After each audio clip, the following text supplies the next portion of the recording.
اب آج کا میرا موضوع ہے شہادت علی رضی اللہ تعالیٰ عنہ۔ اصل میں حضرت علی رضی اللہ تعالیٰ عنہ کی شہادت بھی اسی الفتنۃ الکبریٰ کا تسلسل ہے۔ وہ جو عبداللہ ابن سبا کا پیدا کردہ عظیم ترین فتنہ تھا، اسی کا ایک نتیجہ حضرت علی کی شہادت بھی ہے، لیکن وہ بات ذرا تفصیل سے سمجھنی ہوگی۔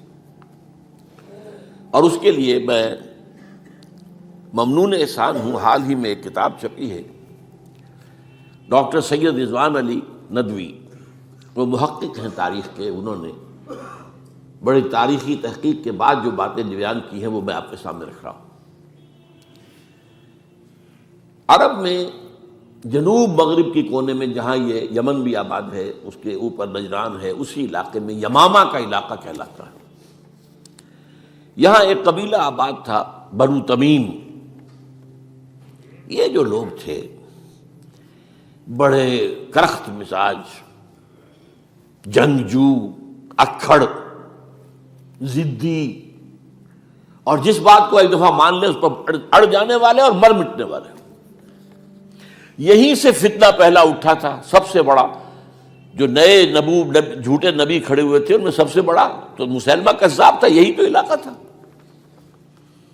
اور اس کے خلاف اس فتنے کی سرکوبی میں کتنے صحابہ، 1200 صحابہ ایک جنگ کے اندر شہید ہوئے، جن میں 500 جو ہیں وہ حفاظ تھے رضی اللہ تعالیٰ عنہ اجمعین۔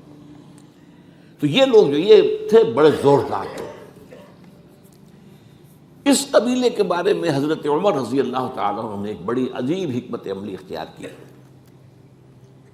ان کو وہاں سے اکھاڑ کر اور ایران کی سرحدوں پر آباد کر دیا، اب جہاں پر جہاد ہو رہا تھا، تاکہ ان کے اندر جو یہ جنگجوئی ہے یہ اب اس مقصد کے لیے استعمال ہو، اب وہ دارالاسلام کی توسیع کے مقصد کے لیے استعمال ہو۔ اور وہ ہوئی۔ حضرت عمر نے 2 چھاؤنیاں بنائی تھی رضی اللہ تعالیٰ عنہ، کوفہ اور بصرہ، کیونکہ ظاہر بات ہے کہ اب جو اسلام کا دائرہ پھیل رہا تھا اور اسلامی حکومت پھیل رہی تھی، اور زیادہ تر جو ہے مشرق کی طرف پھیل رہی تھی، ایران اور خراسان وغیرہ کی طرف۔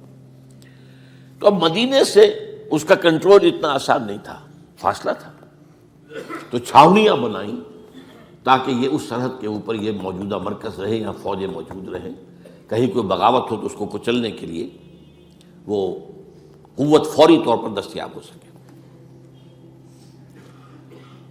یہ لوگ ہیں کہ جو عبداللہ ابن سبا کی فتنے سے سب سے زیادہ متاثر ہوئے۔ ان کی مزاج میں وہ کجی تو تھی نا۔ حضرت عمر بھی ان کا جو ایک مضبوط کنٹرول تھا انہیں دبائے رکھا ہے، اور ان کا رخ جو ہے ایک دوسری طرف موڑ کر اس سے اسلام کو فائدہ پہنچایا۔ لیکن اس کے بعد جب فتنہ جو آیا یہ عبداللہ ابن سبا، تو سب سے بڑھ کر یہی لوگ اس کے ماننے والے، اور انہی میں سے وہ لوگ تھے جنہوں نے جانیں بھی دے دی ہیں، جنہیں حضرت علی نے زندہ جلایا ہے، اس لیے کہ وہ کہتے تھے کہ علی خدا ہے۔ اے علی تم خدا ہو، تم ہمیں آگ میں جلا رہے ہو، یہ تو تم ہمارا امتحان لے رہے ہو۔ وَلَنَبْلُوَنَّكُمْ بِشَيْءٍ مِّنَ الْخَوْفِ وَالْجُوعِ وَنَقْصٍ مِّنَ الْأَمْوَالِ وَالْأَنفُسِ وَالثَّمَرَاتِ۔ اب وہ اس آیت کو اپنے اوپر منطبق کر رہے ہیں۔ تو یہ جو کرخت لوگ تھے،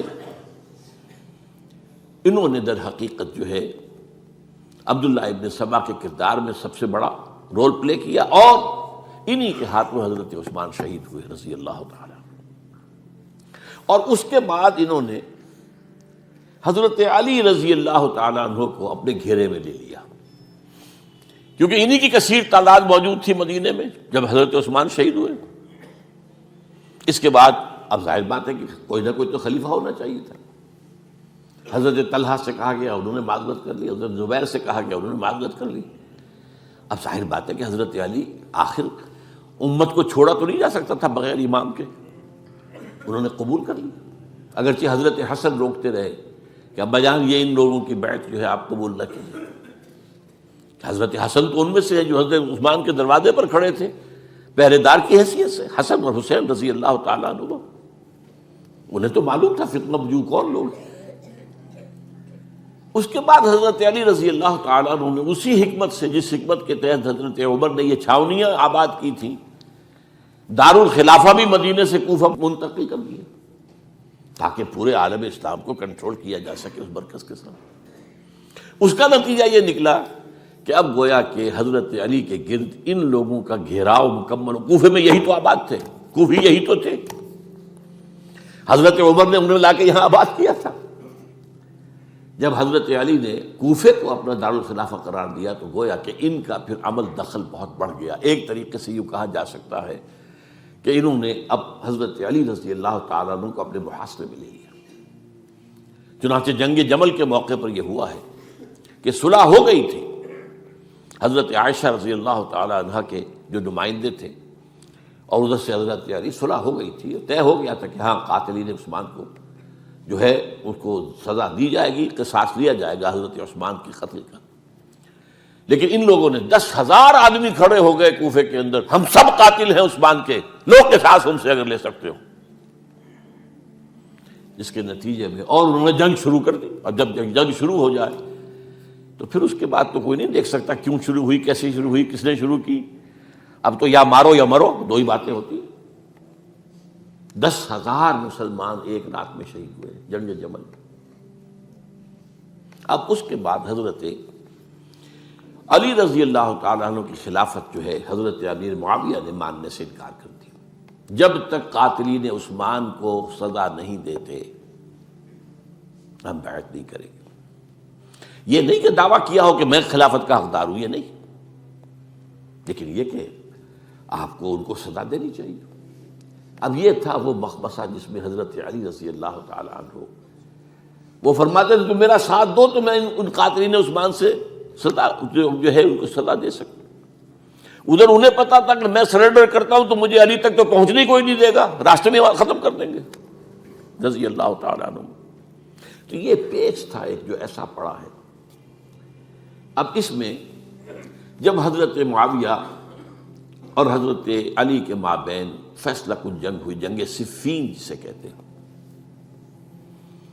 جس میں 70,000 مسلمان ایک دوسرے کی تلواروں، تیروں، نیزوں سے قتل ہوئے۔ اس موقع پر حضرت معاویہ کی طرف سے ایک آفر آئی، قرآن مجید کو نیزے پر اٹھا کر لوگوں نے کہا کہ یہ خونریزی بند کر دو، ہم قرآن کا فیصلہ ماننے کو تیار ہیں۔ حضرت علی دیکھ رہے تھے کہ یہ اصل میں میری فتح کو شکست سے بدلنے کا پروگرام ہے، تقریباً فتح میری ہو چکی ہے، لیکن یہ جو طبقہ تھا یہ انہوں نے کہا نہیں بڑی ٹھیک بات کہہ رہے ہیں، وہ مانیے ان کی بات، جنگ بند کی۔ انہوں نے ہی یہی لوگ تھے جنہوں نے مجبور کیا حضرت علی کو کہ وہ تحکیم پر رضامند ہو جائے۔ اس کے بعد تحکیم میں جو معاملہ ہوا، حضرت علی حضرت عبداللہ ابن عباس کو اپنی طرف سے حکم بنانا چاہتے تھے، یہ اڑ گئے نہیں، یہ اڑ جانے والے لوگ، اور یہی اصل قوت تھے، وہاں ساری طاقت تو انہی کی تھی۔ تو انہوں نے ابو موسیٰ اشعری کو اپنی طرف سے مقرر، وہ بہت نرم خو آدمی تھے، انہیں بنا۔ بہرحال جو بھی بات طے ہوئی، اب تاریخ کی روایتوں میں اختلاف ہو سکتا ہے، کہا یہ جاتا ہے کہ طے تو یہ ہوا تھا حکمین کے مابین، ادھر سے ابو موسیٰ اشعری، ادھر سے عمرو بن العاص رضی اللہ تعالی عنہما، کہ آپ اپنے جو کلائنٹ ہیں حضرت علی آپ انہیں معزول کر دیجئے، میں معاویہ کو معزول کر دیتا ہوں، پھر جو ہے مسلمان فیصلہ کر لیں کسی اور کی عبادت۔ انہوں نے کھڑے ہو کے کہہ دیا میں علی کو معزول کرتا ہوں، اور عمرو بن العاص نے کہا کہ میں معاویہ کو قائم کرتا ہوں۔ اب یہ ہے روایت، واللہ عالم اس میں کتنا سچ ہے کتنا جھوٹ ہے، میں کوئی مورخ نہیں ہوں، میں کوئی تاریخ کا محقق نہیں ہوں۔ اس کے بعد جو ہے اب یہ لوگ انہوں نے کہا کہ مانیے تحکیم کو، اور جب انہوں نے حضرت علی نے اس تحکیم کے فیصلے کو ماننے سے انکار کیا تو باغی ہو گئے، حضرت علی کو کافر قرار دیا، اور جا کر ایک جگہ پر حرورہ ایک جگہ تھی وہاں پر جا کے جمع ہو گئے، جتھا بندی کی، بہت بڑی طاقت پر وہاں کر انہوں نے طے کیا کہ علی بھی کافر ہو گیا، معاویہ بھی کافر ہو گیا، عمرو بن العاص بھی کافر ہو گئے، سب کافر ہیں۔ حضرت علی کی طرف سے ایک گئے سفیر ان سے بات کرنے کے لیے، تو انہوں نے کہا تم ہی نے تو کہا تھا کہ تحکیم کو تسلیم کرو، کہ ہاں ہم نے گناہ کیا تھا، کفر کیا تھا، ہم توبہ کی ہم نے. اگر علی بھی مان لے کہ میں نے مان کر کفر کیا تھا اب میں توبہ کرتا ہوں تو ہم ان کی بات مان لیں گے. اب حضرت علی اس طرح کا جھوٹ کیسے بولتے ہیں؟ انہوں نے تو کوئی کفر نہیں کیا تھا. بہرحال انہوں نے پھر بھی نرمی برتی کہ دیکھو اگر تم کوئی خونریزی نہیں کرو گے، فساد نہیں مچاؤ گے تو میں تمہیں کچھ نہیں کہوں گا. لیکن وہ اپنی ان شرارتوں سے بعد نہیں آئے. تو پھر تیسری جو بڑی جنگ ہوئی ہے ان جنگوں میں، جنگ نہروان کہلاتی ہے، حضرت علی کی جنگ خوارج کے ساتھ، جس میں 4000 خارجی جو ہیں وہ قتل ہوئے. اور یہ بات اب آپ نوٹ کر لیجئے کہ یہ لوگ جیسا کہ اکھڑ بھی تھے لیکن اپنی بات پر ڈٹ جانے والے تھے، لیکن ساتھ ہی دیندار بھی تھے، نمازی اور روزے دار بھی تھے. یہ اس طرح کے لوگ نہیں تھے کہ جو فاسق اور فاجر ہو. بس یہ مزاج کا ایک ہے، جو بات دل میں بیٹھ گئی اڑ گئے. تو یہ اصل میں انہوں نے پھر فیصلہ کیا کہ اور تو ہمارے بس میں اب کچھ نہیں ہے، ان تینوں کو قتل کر دیا جائے، علی کو بھی اور معاویہ کو بھی اور عمرو بن العاص کو بھی. تو ایک جگہ ان کی سازش ہوئی، 3 آدمی معین ہو گئے، ایک ہی وقت کا طے فیصلہ ہو گیا، فلاں تاریخ کو فجر کے وقت تم جاؤ، وہ تم کوفے کی جامع مسجد میں جب علی نماز جماعت کرا رہے ہو خنجر مارو انہیں. اور یہ اس کا نام ابن ملجم تھا، خارجی، یہ وہی لوگ بنو تمیم کے لوگ. دوسرا جو تھا وہ دمشق میں حضرت معاویہ کو قتل کرنے شہید کرنے کے لیے پہنچ گیا. تیسرا مصر پہنچ گیا حضرت عمرو بن العاص کو. اب یہ بات اللہ کی طرف سے ہے، یہ تو اس کی مشیت ہے، اس کا فیصلہ ہے. حضرت علی پر وار کارگر ہوا، آپ شہید ہو گئے. حضرت معاویہ پر وہ وار ذرا اوچھا پڑا، زخمی تو ہوئے لیکن آپ کی جان بچ گئی. عمرو بن العاص اس روز مسجد میں کسی معذوری کی وجہ سے، عذر کی وجہ سے فجر میں آئی نہیں سکے، لہذا حضرت علی کی شہادت ہو گئی.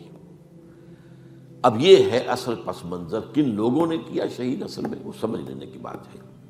یہ خوارج نے شہید کیا، لیکن خوارج کا فتنہ سبائی فتنے ہی کا آف شوٹ ہے، اسی کے ذیل میں ہے، اسی کی ایک شاخ ہے، اسی کا ایک نتیجہ ہے. یہ خوارج جو ہے بعد میں بھی ان کی مسلسل جو ہے وہ جنگیں رہی ہیں. بہرحال اس صورتحال کو یہ سمجھ لیجئے کہ یہ خلفائے ثلاثہ رضی اللہ تعالی عنہ، حضرت عمر شہید، عثمان شہید، علی شہید. عجیب بات ہے کہ تینوں کا نام عین سے شروع ہوتا ہے، عمر عین سے، عثمان عین سے، علی عین سے. تینوں شہید ہوئے ہیں. لیکن یہ کہ یہ ہے تاریخی پس منظر.